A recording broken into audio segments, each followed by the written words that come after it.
Hello, my darlings, and welcome back to my YouTube channel. If you're new here, my name is Mariya. Please subscribe below so we can be YouTube friends. Today, I wanted to talk about children with disabilities, or I would rather call them children with special abilities, but that's not how society views them, is it? This video is inspired by my recent work with a mother who struggled with one such special child, blaming herself for everything that has happened. And what came through that session that I did with her was very profound for her, and I've felt called to share with the broader community. Hopefully it'll help some of you. If somebody that you know has a child with special needs, perhaps you would choose to share the video with them. There is a lot of misunderstanding in society around children with disabilities.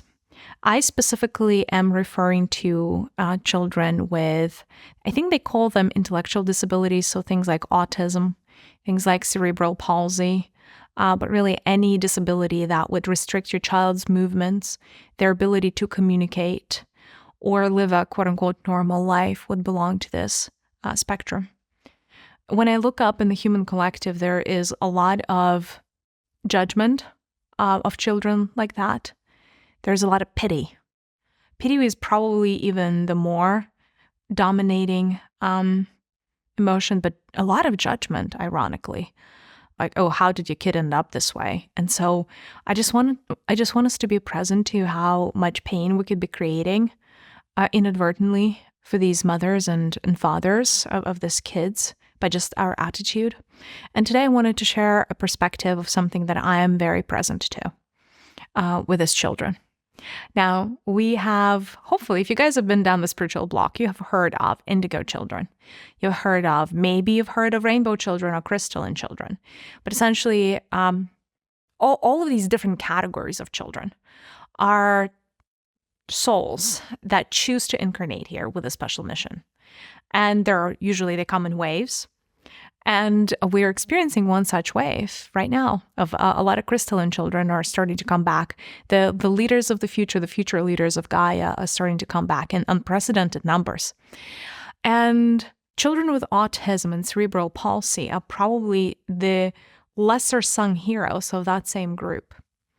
A lot of them are crystalline children and rainbow children and indigo children, children with a very special planetary mission. Children that come here with a purpose. Children that are anything but disabled from the perspective of source.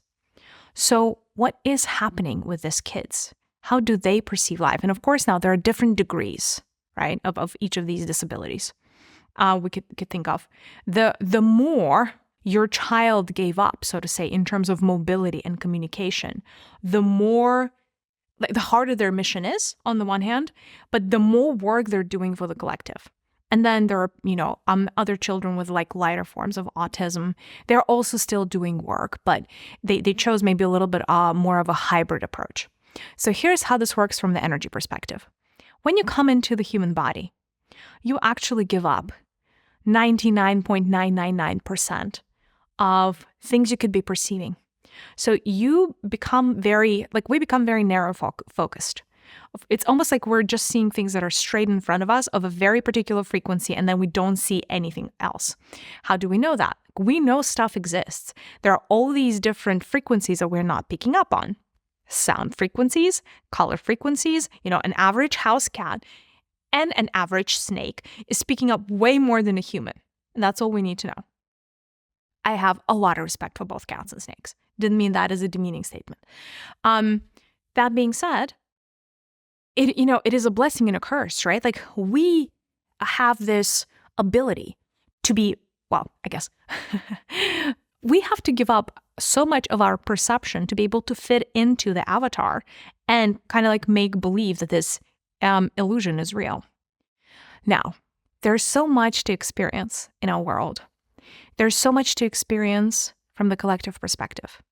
So a lot of souls that want an expanded perception of what is would choose to come with a disability from a very young age, such as autism or cerebral palsy, or any of those intellectual, quote-unquote, or developmental disabilities. Why do they do that? It is because they want to perceive more than being plugged into a human vessel that is, quote-unquote, normal would enable them to do. And so a lot of these children, especially the ones that cannot communicate or can barely communicate, and the children that cannot move or can barely move, are great examples of a being, a soul that chose to experience the world differently. And by the way, 100% of these kids choose this. It doesn't randomly happen to them because mother did something or whatever. It is a contract. So let's get that thing clear. So if you're a mother who feels terribly guilty that you did something wrong, please know that you didn't. Please know that it's a contract and you sign on a dotted line, and it is all good. It is all good. You didn't do anything wrong. And so this child usually would come into a body that is restricted from what we would perceive as normal, or like would be different. It would be like a deviation from norm. Because that same capacity that we use, that same energy that we use to be in the body and moving, or to be in the body and speaking, that being, that soul can use for other purposes. So what are the things that they're picking up on? These kids have an uncanny ability of expanded perception of energy around them, expanded perception of thought forms and mental forms around them, and expanded perception of feelings around them. As I have been observing the different missions that they come with, I've been present to 2 large camps. The first camp is the researcher, is what I would call the researcher. And you would notice that a lot of kids with these kinds of blessings are coming through lately, and there's going to be, and that's going to continue to be the trend. So the right now is also really important. Like the why now is as a question that we're going to address as well. So the first camp is the researcher. That is really, really needed for the transition that planet Earth is going through from 3rd dimensional to 5th dimensional density, energetic shift. And the second camp is the healer, truly. A lot of these kids are healers. So what would a researcher look like?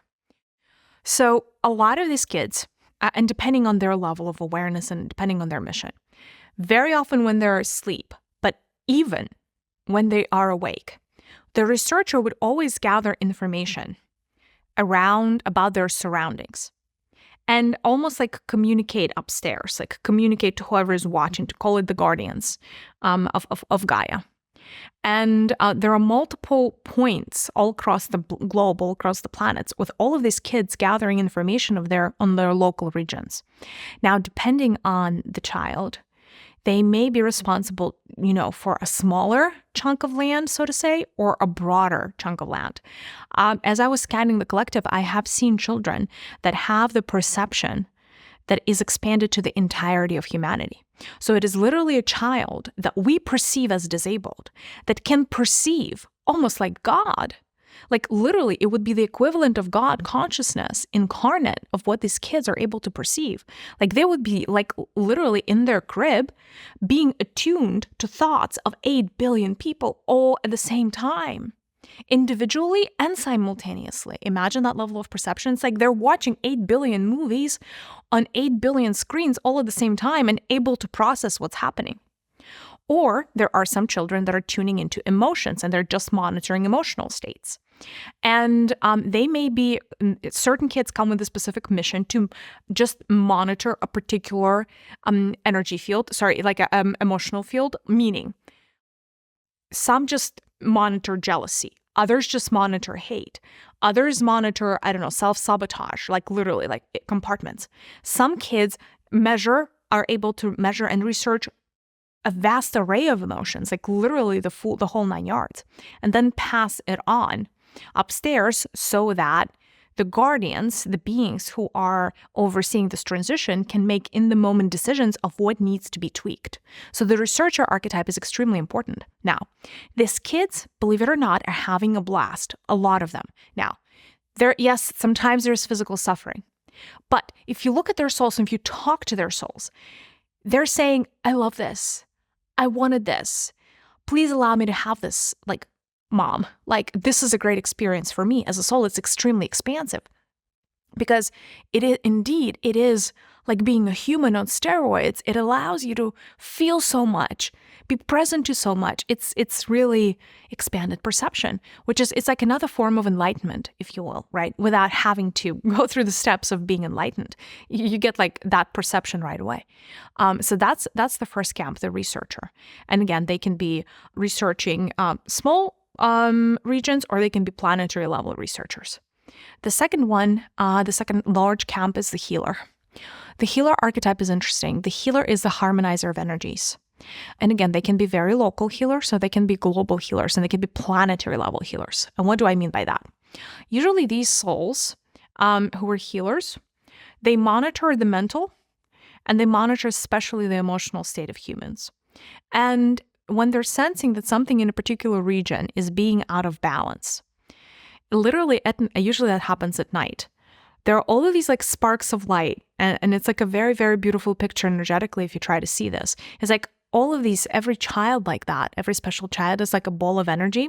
They're like a little star, and they're congregating above the location where the happening is. For instance, somewhere where the war is brewing, or like a local conflict of some sort, or just like, I don't know, the revolution or something else. And if it's not in the highest good of humanity, they would help transmit and kind of like shift those vibrations before an active outbreak of the conflict happens. So they are peacemakers in many ways. So they're helping pacify the emotions of humanity before those emotions erupt. Or sometimes if like a natural disaster happens or something else that's unexpected, these souls would transmute there in their etheric bodies, right? From these kids, these wonderful kids, and they would heal the emotions of people, and again, transmute the darkness, transmute the pain and the suffering.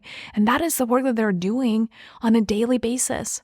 It is hard work. It is surgical work. It's precise. It's like, well, the work of a jeweler sometimes, like dealing with people's emotions.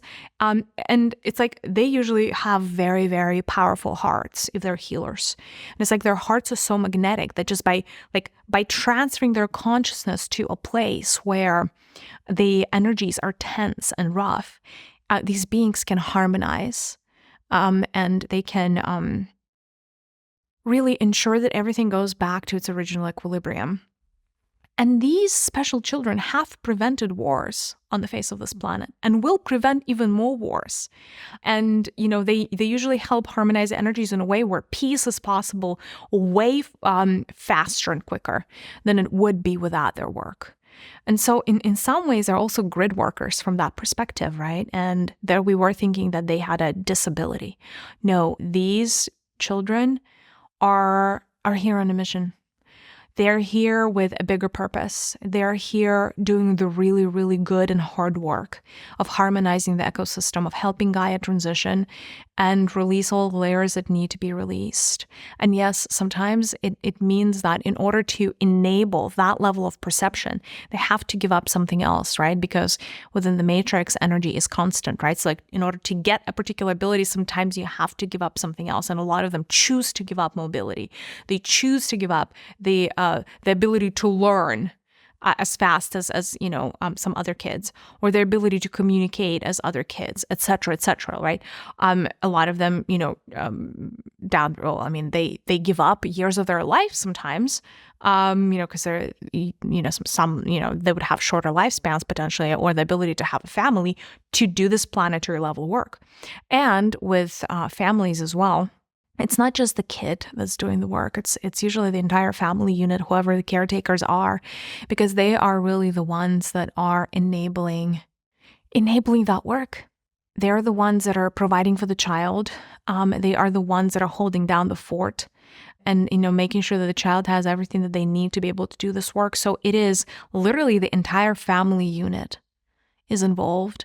And that is such a great gift. And by the way, it really helps people transcend karma, like this type of planetary level work. A lot of mothers who really, you know, like who would undertake this, they're ready to release big chunks of karma through, you know, this unconditional service to their child and the community at large through the work that the kid does. And so it is actually a very beautiful, symbiotic movement where it's actually a big expansion. If you notice how much light is usually accumulated through the suffering that some of these, the mothers and family members go through, yes, there's pain in the moment, but the amount of light you get at soul level after going something like this is extraordinary. So if you feel like you're alone, and if you, as a mother, or you're blaming yourself for the fact that that has, happened, and perhaps there's something wrong with you, I'm here to tell you there's nothing wrong with you. You chose this experience, and in fact, you are exactly where you're meant to be. And your child is special, not disabled, not any other label the society wants to put on your child. Your child is the crystalline child of the future. And they're here doing very important planetary level work. And we're all so grateful for your contribution and for their contribution. I'm sending you so much love. Thank you. Bye.